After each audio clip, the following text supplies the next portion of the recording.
Təhsil heç bir kənar təsirlərə məruz qalmamalıdır. Nə dinə, nə siyasətə və nə də digər başqa təsirlərə. O baxımdan da hər kəs öz inancını məktəbə gətirmək və yaxud da onu orada hər hansı bir şəkildə təbliğ etmək kimi bir səlahiyyəti və hüququ olmamalıdır.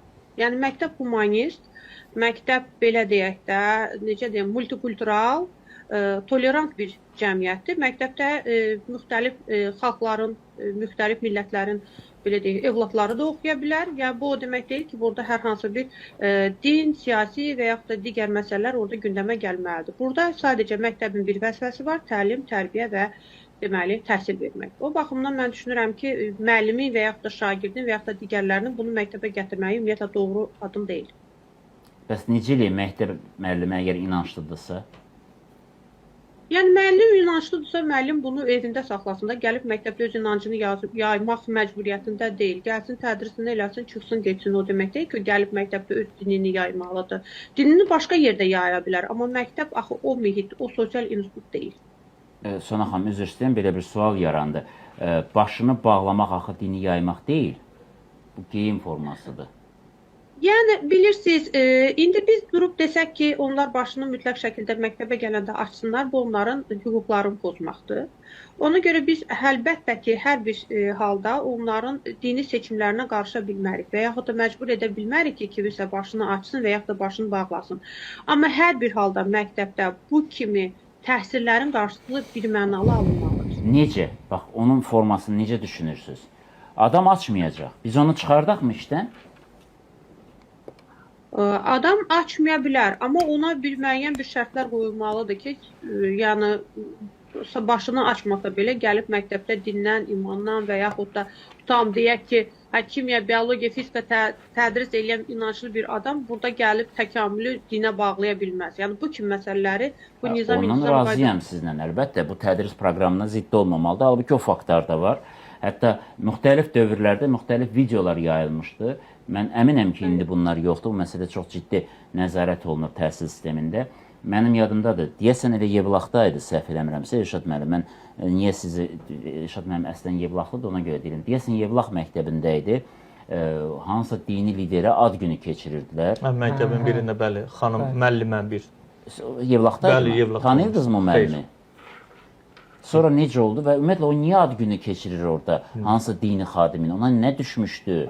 O nə missiya idi, niyə edirdi bunu? Bax, bu artıq cinayətdir. Bu mövhumatdır da, bunun artıq adı din deyil ki. Birincisi, dində ad günü keçirmək deyilən bir anlayış yoxdur ki, yəni kimisə ad gününü keçirəsən, özün bil, evində yığışkən kimi keçirsən, özün bilərsən. Amma sonra məktəbdə belə bunu keçirmək nə qədər etikdir, bu doğru deyildi heç bir şəkildə. Yəni buna heç kim haqq qazandıra bilməz. Amma Sona xanımın dediyi məsələ o doğru idi ki, yəni gələn bir insana məsələn nə başını açdıra bilərsiniz və yaxud da nə də başını örtdürə bilərsiniz. Bu onun hüququdur.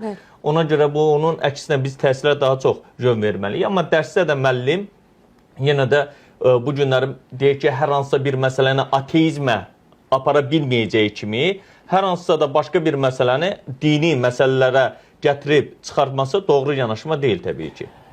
Amma bizim o qarantiyamız varmı ki, o doğru yanaşmayacaq? Baxın, elə bu bayaqki məsələ mən niyə qayıtdım ki, burada insana söykənirik. Əlbəttə. Amma burada sadəcə dini baxış açısı deyil. Məsələn, müəllim ateist də ola bilər, ateizmə də yönləndirməsi yanlışdır. Yəni burada məsələn olubdur bizdə də. Yəni məsələ dini baxışdan getmir. Məsələ yəni adamın və ya ateistdir. Deyisti, onu da təbliğ eləyə bilməz. Məktəbdə, özəlliklə 11-ci sinifə qədər orta məktəb dediyimiz məktəbdə müəllimin tək funksiyası olmalıdır öyrətmək. İxtisası öyrətmək, biologiya olsa biologiya, kimya olsa kimya, qətiyyən din mövzularına girilməməsə. Yox, tək din mövzusuna deyil. Bu sabah kommunistdir. Ümumiyyətlə müəllim... Sabah millətçidir. Elçin bəy, baxın, tamam, orasını da qoyuram bir kənara. Sabahlarım ümumiyyətlə müəllim tələbə, şagirddən və yaxud da oradakı valideyndən də uşaq vasitəsilə məktəb üçün hansısa fonda pul da yığmağını tələb eləməməlidir. Digər məsələlər də olmamalıdır ki, yəni biz həqiqətən bu məktəblərdə təhsil ocağı dediyimizi bir düzəməli təlimdir, tərbiyədir, təhsilidir, birlikdə verə bilək. Bunları uzlaşdırıb verə bilək. Yoxsa birini digərindən qopardığımız zaman inanın çox ciddi problemlər yaranacaq. Yəni, mən sizə bir şey deyim, necə ki biz dediyimiz bax o tendensiyalar təhlükəlidir. Eyni zamanda müəllimlər tərəfindən rüşvətin tətbiqi, təbliği çox təhlükəlidir. Cəmiyyətə ziyanlı insanlar yetişdirirlər və davranışlarda müəllimlərin çox ciddi məsələləri var. Amma bir məqam var, mən Sona xanımdan onu soruşurum, mən bayaqdan onu düşünürəm. Sona xanım, fərz eləyək ki, sizin imkanlarınız yaxşıdır və sizin övladınız bahalı bir geyimdə gəlib məktəbə. Mənim buna imkanım yoxdur.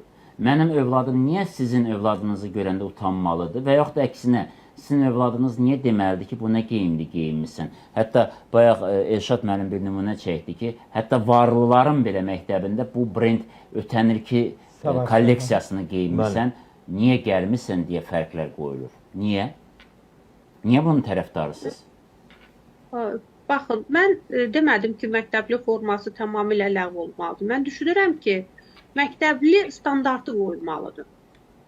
Yəni, tutalım ki, deyək ki, göy rəng şalvar, mavi rəng köynək və yaxud formada. Amma sırf bir qəlbə salmaq, amma eyni geyinsin. Mən indiki zamanədə, təbii ki, biz özümüz zamanında forma geyinmişik, bunu da normal qəbul eləmişik, amma indiki gənclik... Neçənci ildə formanı atdınız? Mən haradasa 7-ci sinifdə idim, səhv eləmirəmsə. Biz də atmağa məcbur olduq, ona görə ki, mağazalarda forma satılmadı artıq. Hətta elə bir dövrü yaşadıq ki, məktəbli məktəbə nə geyinəcəyinə paltar tapılmırdı. Biz elə bir ağır dövrlər gördük. Amma bugün, baxın, nə gözəl bir şərait var ki, bu seçimlər çoxdur və s. və ilaxır. Biz övladlarımız da əslində bu fərqi bilməlidirlər. Bizim gördüyümüz çətinlik hara, indiki dönəm hara. Amma indiki dönəmdə siz dediyiniz budur ki, tutaq ki, bir rənglər seçilsin, bir nizam-intizam qaydası olsun, eləmi? Ağdır, qarada qara və salam. Nə qədər bahalı geyinirsən geyin, o ağ-qara rəngdir, qutardı getdi. Yəni, ən gözəli budur, təbii ki, ali məktəblərdə bunu tətbiq eləyirlər. Mən 4-cü kurs seçimin ağ-qara geyinmişəm. İndi də qara geyinmişəm. İndi də qara geyinirəm. Yox, yəni o, bilirsiniz, o həm gözəl görsənir həqiqətən də. Yəni stil olaraq dəyişir. Artıq biz o qədər ağ-qaraya məcbur eləyibdilər ki, elə ancaq ağ-qaradan çıxa bilmirik. Biraz rəngli olsa gözəldir, amma universitet vaxtı və yaxud da məktəbdən kənar vaxtı. Məktəbin öz formasının olmağı tərəfdarıyıq. Bəli, məktəbin öz forması olsa. Yəni burada yanlış anlaşılmasın. Bəzən elə yanlış anlaşılır ki, məsələn biz başörtüsünə qarşıyıq tamamilə insanlara. Xeyr, mənim öz iş yerimdə kifayət qədər başörtülü iş işləyən var və ya universitetlərdə başörtülü tələbələr var. Biz buna qarşı deyilik. Bu insanın öz seçimidir, din hər bir insanın inancıdır və seçməkdə özgürdür. Buna bir qayğı. Amma məktəbdə təhsil alan ibtidai sinif şagirdin başı bağlanmasına qarşıyam mən və ya 11-ci sinifə qədər. Ən azı o düşüncəsi formalaşana qədər valideyn təzyiqi altında baş bağlamasına qarşıyam. Yoxsa ateist olaraq gəlsə nə edəcəksiniz? Eyni şəkildə ateist olaraq. Onun o zaman cavabı kimin tərzi yoxdur. Yoxdur amma danışığında ki, bunun bir özə verir. Amma biz bunu necə eləyəcəyik? Necə eləyəcəyik? Yəni bunun cavabı yoxdur.